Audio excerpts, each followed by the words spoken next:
Hoy mismo la Super 7. Hoy mismo la Super 7. Hoy mismo la Super 7. Regreso en este momento. Tenemos el placer de conversar esta mañana en Hoy mismo la Super 7 con don César Dargan, que es vicepresidente ejecutivo del Consejo Nacional de la Empresa Privada. Don César, un placer tenerle. Dígame cómo se siente usted. Yo tenía como 2 meses que no estaba en ningún medio por diferentes razones. Y qué placer estar aquí de nuevo. Don César, señores, como Usted, pasa el tiempo. Usted de la casa. Oye, a Cesarito Dalgan le dicen Don César. Debe ese cariño. Eso es el cariño, Como eso es el pasa el cariño. tiempo, Y el ¿verdad? apellido le da una contundencia, Dargan. Eso es el cariño. Ahora, yo no sé, en la vida unos pierden y otros ganan. Porque la política perdió un joven promesa, prometedor, y el sector empresarial ganó a un ¿Qué ejecutivo va? de verdad. Él es un hombre del sistema. Pero no importa de dónde la amistad permanece. Sí. Porque yo he hablado con ustedes de No, diferentes claro, espacios. pero no lo digo por mí, lo digo por el Partido Reformista. Qué interesante. Es por mí que lo digo. Es por el Partido Reformista que lo estoy diciendo. Qué bien, qué bien. Mire aquí que dijo ayer, este fin de semana, que las puertas están abiertas. ¿Usted no se siente tentado a volver para allá? No. Él está Realmente tranquilo. No. le deseo lo mejor al Partido Reformista. Como cualquier otro partido del sistema, ¿verdad? Claro que sí. Muchas Dargan. gracias por la invitación al encuentro. No pudimos asistir allá, caramba. Me dijeron que fue muy bueno. Vamos a resolverlo con un dominó. Ah, bueno. Ahí seguro que no faltamos. Mire, Dargan, cuéntenos cómo anda el sector. Estamos cerrando el año y la verdad es que las proyecciones internas que se hacen habla de que el país anda bien, de que tendremos crecimiento sobre un 5%.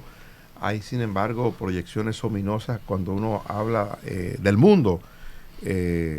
La posibilidad de que se complique la economía mundial. Yo le pregunto a usted, que es un hombre del sector empresarial, ¿cómo ven? ¿Cómo estamos cerrando el año y cómo se proyecta el año 23 para la República Dominicana?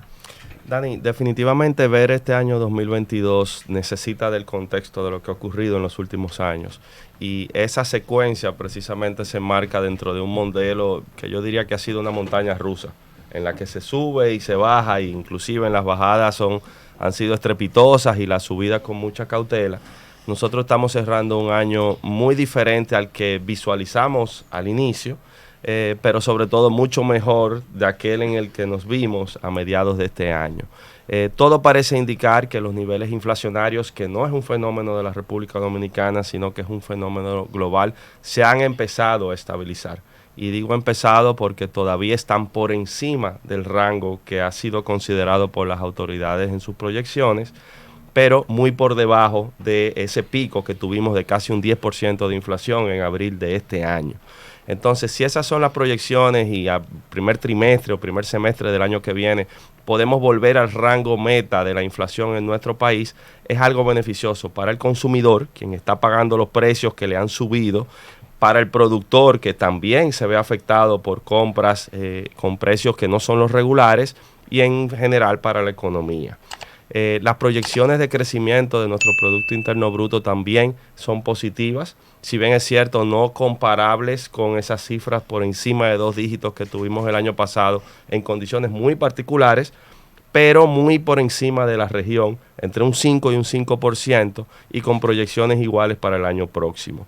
Entonces, si vemos la inflación, vemos el crecimiento de nuestra economía, cómo se comporta el empleo, hay razones suficientes para estar optimistas con el camino recorrido y con lo que viene. Y si eso también lo enmarcamos en el escenario de la estabilidad política que todavía se mantiene y no salimos de una sorpresa. Yo he hablado con ustedes anteriormente el caso de México, el de Colombia, más reciente el de Brasil, ahora el de Perú, y en la República Dominicana seguimos navegando en aguas de estabilidad, con muchas cosas que mejorar, pero estabilidad y paz social. Si nosotros conservamos lo que tenemos al cerrar este 2022 en lo adelante, el futuro es muy promisorio. César, hace poco se dio en la Superintendencia del Mercado de Valores un cambio de gestión que ya por ley había que hacer. Cambió el superintendente y el intendente del Mercado de Valores. ¿Cuál es la valoración del CONEP de cómo viene el mercado de valores, la incidencia que tiene en el país y cuáles serían los retos que ustedes entienden que tiene esta nueva gestión? Nosotros hemos tenido una cenicienta que empieza a despertar en el mercado de valores, porque el potencial que representa en oportunidades de inversión, en rendimiento, en seguridad, en oportunidades de financiamiento para diferentes proyectos, no solamente de las empresas privadas, sino inclusive de infraestructura, es altísimo. En la medida que veíamos que en otros países del mundo la regulación del mercado de valores avanzaba, nosotros estábamos un poco rezagados con una ley bien reciente del mercado de valores y con los ajustes que se han hecho a otras leyes, pues es mucho lo que puede venir por delante. Dentro de estos ajustes, por ejemplo, habían limitaciones. Nosotros apenas hemos tenido 2 empresas dominicanas que han presentado ofertas públicas en nuestro país, y muchas veces precisamente por las limitaciones no de la propia ley del mercado, sino de otras leyes. Si tú tienes que pagar impuestos por la transferencia de cada acción al momento de realizarse, no es nada atractivo. Eleva bastante el costo. Claro, entonces tú puedes sacrificar por una parte sin relajar ni reducir los controles obligatorios que tienes que tener para evitar lavado de activos, para evitar el uso de fondos ilícitos, pero el mercado de valores, y estamos seguros por el perfil que tienen las nuevas autoridades, tiene muchas cosas y el año 2023 va a ser importante. La Junta Central Electoral, responsable de organizar elecciones, pero además de garantizar un idóneo sistema de identidad como es el registro civil, que sirve incluso para muchas actividades económicas. La cédula tiene un aval y una credibilidad que en los bancos te piden ese documento y ya y te procesan cualquier tipo de transacción. Ha dicho que es insuficiente los 8.011 millones de pesos que le colocaron para el presupuesto. A los partidos de eso le tocan 6.000 y pico de millones por ley. Apenas menos de 1.700 millones de pesos tendrá la Junta Central Electoral para un año preelectoral. ¿Qué piensa el CONEP por lo que ha hecho en la elaboración del presupuesto? Un gobierno que tiene un presidente que puede correr para una reelección, en busca de una reelección. ¿Qué piensa con esto? Las preocupaciones que tenemos, lo de Perú cita, República Dominicana tiene el lujo de un sistema estable que contribuye al desarrollo y a todo lo que acompaña inversión extranjera, turismo, todas esas cosas. ¿Qué piensa el CONEP de la decisión en el presupuesto de esos montos? Qué bueno, Geomar, que me haces esa pregunta en este espacio, porque quizás ustedes tienen el nivel y la experiencia profesional para entender de que la organización de los procesos electorales en nuestro país y el rol que juega la Junta Central Electoral no es solamente un tema de los partidos políticos, sino que tiene que ser una preocupación nacional de todos los sectores. Y en otras ocasiones hemos visto que han dicho, bueno, pero ¿qué hace el CONEP? ¿Qué hacen los empresarios opinando de los temas electorales? Y todos estamos viendo, cuando vemos lo que ocurre en otros países, qué pasa cuando la indiferencia es la que reina y no nos involucramos en todos esos procesos. Nosotros a las elecciones, a las últimas elecciones, concurrimos con un nuevo marco regulatorio, una ley de régimen electoral, una ley de partidos políticos que estaban pendientes. Se celebró que pudimos aprobarlas. Sin embargo, las propias circunstancias demostraron que ambas leyes no estaban completas y que ambas leyes estaban llenas de contradicciones internas que luego salieron a relucir. Entonces, por una parte tenemos el aspecto regulatorio y de hecho en el Congreso Nacional, y quizás ya es tarde, reposan 2 proyectos de modificación, tanto de la ley de partidos como de la ley de régimen electoral, que debe ponerse la atención, porque de lo contrario, lo que seguirá ocurriendo es que la propia Junta Central Electoral, en sus atribuciones administrativas y regulatorias, pues seguirá emitiendo resoluciones que permitan aclarar algunos de estos temas y otros se verán en los tribunales. En el aspecto económico, también tenemos que entender que las elecciones se celebran un día, pero su organización antecede en el tiempo. Y si la Junta no cuenta con los recursos necesarios, pues se limita en la posibilidad de hacer esto de manera exitosa. Pidió 18.000 millones y le bajaron 10.000. Yo quizás no estoy en las condiciones para valorar si el monto es el requerido. Lo que sí puedo decir, y así lo hemos discutido en el Consejo Nacional de la Empresa Privada, es que no se deben escatimar esfuerzos para que tenga los recursos que requiere para organizar esas elecciones. Y eso implica una coordinación mayor con el Ejecutivo. precisamente para entender, para facilitar, para evitar solapamientos, gastos dobles y que la Junta pueda hacer lo que tiene que hacer. Yo creo que todos los partidos, sin excepción, han respaldado este llamado de la Junta y creo que en la discusión actual debe dotársele de los recursos necesarios. Hay otra discusión a futuro y es cuánto estamos gastando aquí en la política, cuánto estamos gastando aquí en elecciones, cuáles son los límites y los umbrales que establecen las propias leyes y los controles internos que tienen los partidos políticos para garantizar que los recursos que se utilicen sean los adecuados. Sobre esa parte se ha reportado una actividad reciente que han hecho los empresarios tanto con el presidente de la República como con el expresidente Leonel Fernández. Una cena, unas actividades para recaudación de fondos. Dicen que en ambas actividades, en una el cubierto era 5 o 10 millones de pesos, en la otra era $10,000. Parece que los empresarios están en bonanza a partir de lo que se reporta. Dani, tengo conocimiento de ambas actividades, eso no es algo raro y tú bien lo sabes, ocurre en estas épocas y ocurren elecciones. Tengo conocimiento de ambas actividades y es parte de nuestra dinámica. Yo estuve por temas de salud recluido y no pude estar en ninguna. Los empresarios le dan a todos votos por uno y se ponen detrás del que gane porque tiene que seguir haciendo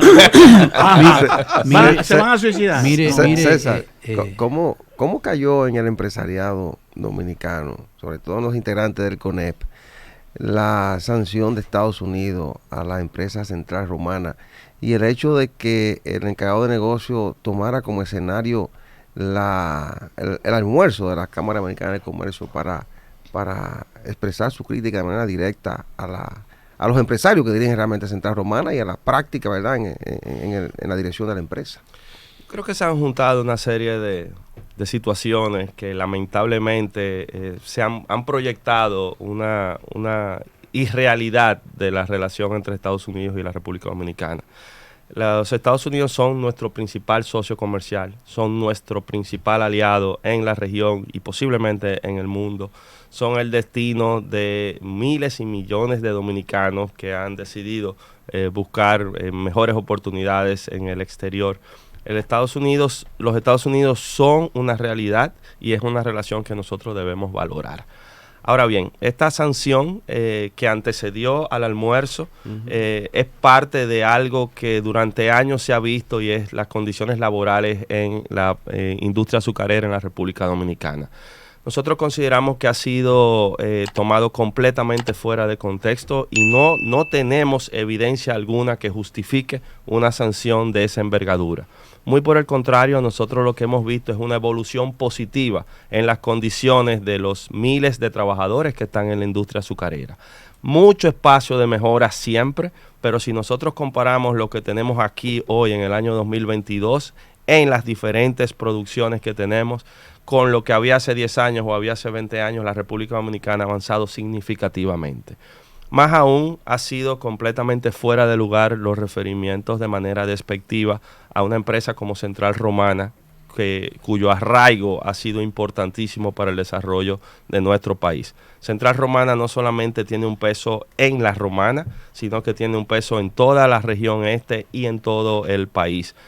Hablar de esa empresa es hablar también de lo que nosotros hemos podido avanzar y lamentamos mucho que se haya llevado a ese nivel el debate. Ya en este momento lo que queda es que las autoridades puedan avanzar en las conversaciones de buscar una salida en el corto plazo que permita poder sobrepasar esta situación. Por el momento, la industria nacional ha garantizado que cumplirá con la cuota. La cuota al mercado de los Estados Unidos no es a la empresa, sino que es al país.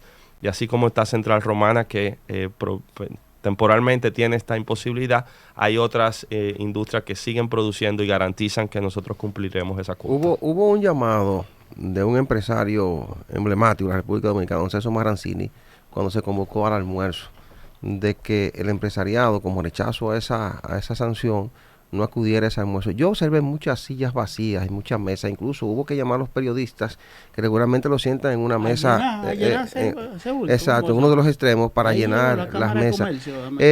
¿Quiénes de ustedes, la cúpula del CONEP, no acudieron? ¿Usted acudió el presidente? No tuvo mucha repercusión ese llamado de don Por Celso. eso yo decía que se han juntado muchas cosas. El llamado de don Celso Marrancini fue un llamado a título personal, y esa indignación o frustración que él sentía era compartida también por muchos otros empresarios. Sin embargo, el escenario como tal, que era el almuerzo de Acción de Gracias de la Cámara Americana de Comercio, es algo institucionalizado durante décadas. Yeah. El escenario no tiene la culpa del momento de la coyuntura. El almuerzo se desarrolló, hubo diferentes intervenciones y ojalá podamos rápidamente pasar esa página. Pero la Cámara Americana hizo lo que tenía que hacer, que era celebrar una tradición que han tenido durante décadas, y ya esperemos que en el futuro sean mejores condiciones. Hay lobismo. Los empresarios dominicanos son activos en Washington con el lobismo. Yo sé de empresas que tienen sus lobistas particulares. Incluso ha habido embajadores de Estados Unidos que han terminado siendo lobistas de República Dominicana en Washington para temas específicos de industria y de una serie de cuestiones de comercio. República Dominicana y los empresarios tienen lobismo eficiente en Washington, dedican partidas presupuestarias para esos asuntos, aunque el Estado Dominicano debe de ser el garante porque los empresarios pagan impuestos y con eso debe ser suficiente para acompañarlos. Sí, quizás la primera aclaración, Omar, y no a ti, que tienes hasta amplia experiencia diplomática, pero a quizás muchos de los amigos que nos escuchan, es que en la mayoría de los países el lobismo, esas gestiones de asuntos públicos, es una actividad regulada, formal. Las empresas de lobby existen. Lícita y profesional. Lícita, profesional, transparente, con tarifas, con condiciones, con códigos de ética. Que te permite interactuar desde la empresa o desde la sociedad civil o desde el gobierno con otras autoridades. En los Estados Unidos esto es así. Hay firmas de lobby registradas, hay empresas dominicanas que por sus intereses, ya sea porque exportan a Estados Unidos o porque tienen operación en Estados Unidos o tienen inversión americana aquí en el país, tienen firmas de lobby, y esto permite y facilita las relaciones con el Congreso, con el gobierno. El gobierno dominicano también lo hace. Siempre hay oportunidad de mejorar. Nosotros hemos visto, por ejemplo, en los últimos años una preponderancia y un protagonismo de Adriano Espaillá, primer congresista de origen dominicano en el Congreso de los Estados Unidos. Sin embargo, Adriano es uno de 500 congresistas que hay, y de más de un número grande también de senadores. Y esos senadores y esos congresistas a su vez tienen staffers, tienen parte de personas en su equipo, luego están en el ejecutivo. Entonces, eso es algo normal y que cada vez más tenemos que darle mayor preponderancia para que no se olviden que nosotros existimos y el peso que tenemos en el mundo. De hecho, parte de la situación, César, que vemos con el hermano país de Haití, y lo hemos hablado aquí, es que al parecer su sistema de lobby, su lobismo ha sido mucho más efectivo que el de nosotros, tanto ante los Estados Unidos como ante la comunidad internacional. Sí, y han apelado a otro tipo de situaciones históricamente, a los temas culturales, a los temas raciales. Hay un poderoso caucus negro en el Capitolio que reúne congresistas de tanto demócratas como republicanos que durante el año se han sensibilizado con esa situación.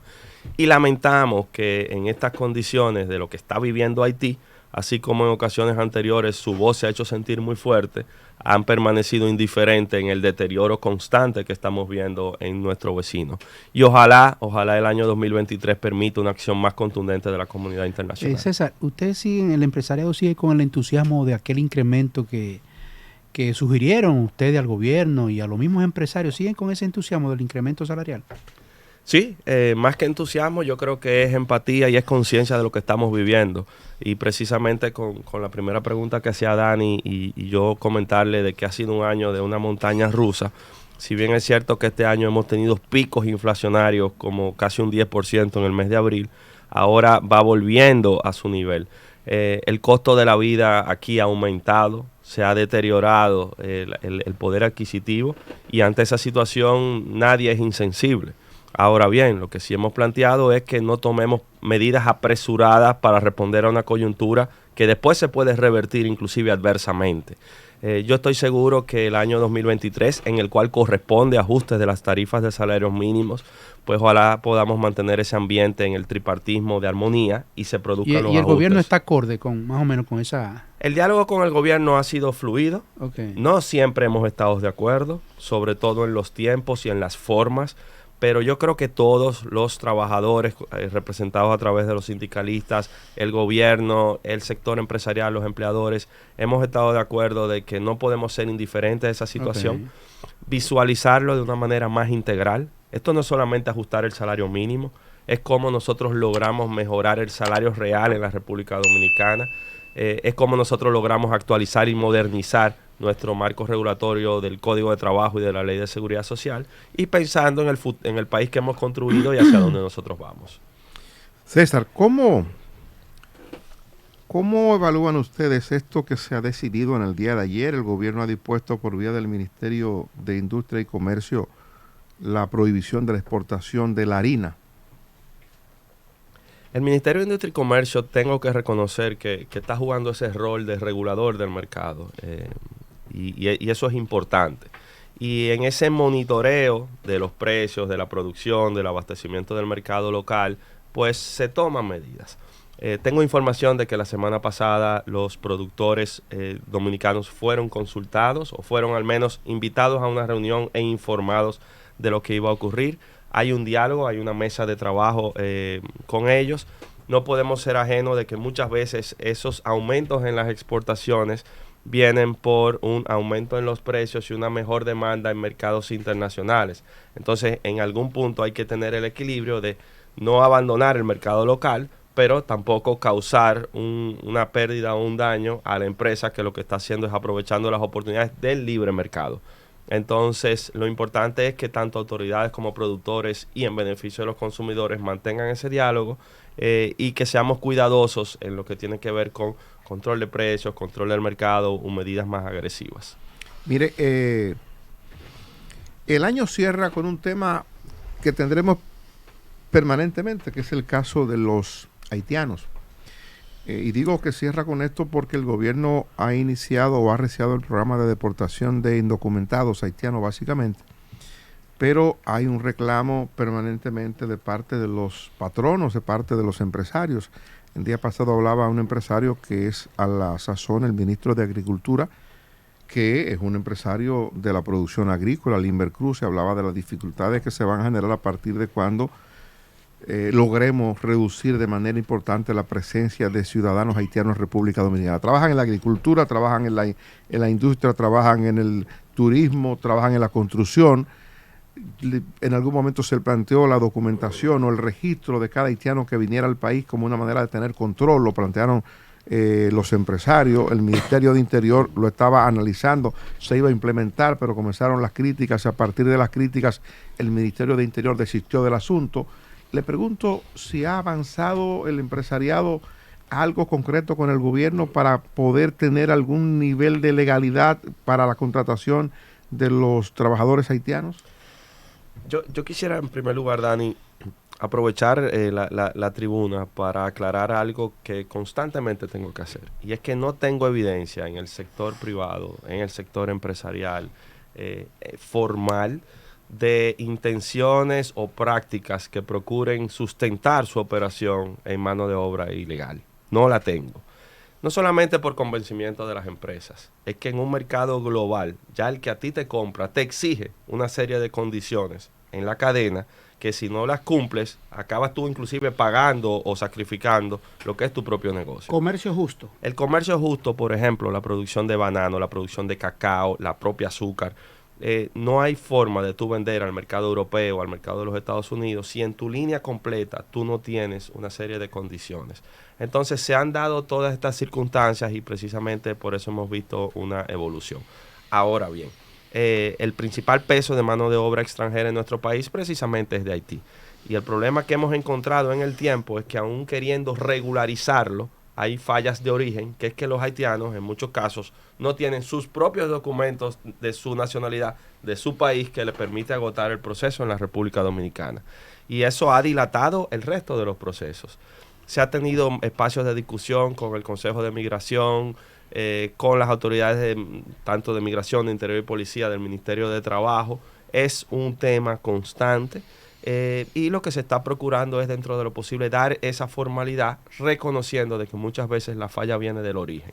Ahora bien, tanto en el sector construcción como en el sector agrícola, también hay conciencia de compensar y estabilizar con mano de obra dominicana, y en adición, por ejemplo, en el sector agrícola, mecanizando muchas operaciones que también se puede hacer para mayor eficiencia y productividad. Esos son procesos que toman tiempo, pero lo que no hay es un encubrimiento de la mano de obra ilegal, por el contrario, un apoyo a las autoridades en la implementación de la ley. Aquí se aplica la ley 80% dominicano, 20% extranjero. 80-20. El 80-20. Sí, en las condiciones que la propia ley permite, porque la ley también establece sus excepciones, pero no estamos conscientes de que la ley existe y que hay que cumplirla. Por ti son la Super 7.